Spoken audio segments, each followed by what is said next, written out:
احنا قررنا نلف مراكز ومدن محافظة شرقية كلها، والنهاردة احنا في القورين. والقورين مشهورة ببلد المليون نخلة، والمدينة الوحيدة اللي بتزرع مانجا في محافظة شرقية. ومن أهم الميادين اللي موجودة فيها ميدان الشيخة حمدة وميدان القلعة اللي موجود فيه مسجد الأثري لقايتباي. فتعالوا بينا ناخدكم جولة ليوم جميل في مدينة القورين. بس قبل ما نبدأ الفيديو ما تنسوش تصلوا على النبي وتدعمونا بلايك وفولو، وتعالوا نعيش التجربة كاملة مع بعض. معاذ، احنا فين دلوقتي؟ الجيران. ايه؟ الجيران.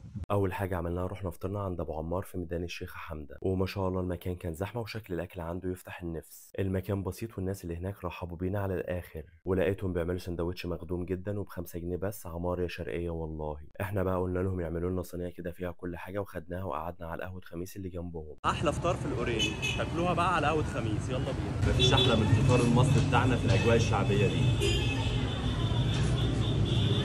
فول فول. صلي على الرسول.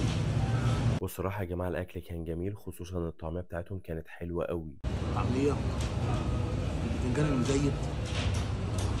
شويه ملح. شطه.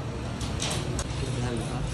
بعد كده حبسنا بأحلى كوباية شاي في قهوة خميس، ورحنا صلينا في مسجد السلطان قايتباي المشهور بمسجد القلعة. وده مسجد أثري اتبنى في العصر المملوكي سنة 880 هجرية. بعد كده رحنا في جولة في البلد مع علي وأصدقائه، ورحنا زيارة لمزرعة واحد صاحبه فيها من خيرات الطبيعة. والطريق كله كان نخل في كل مكان ومزارع مانجا ما شوفتش في حلاوتها. وصلنا بقى المزرعة وكلنا أحلى بلح أحمر وبلح أصفر. ما ينفعش نبقى في القرين وما ناكلش بلح، لان القرين ايه؟ بلد المليون نخله.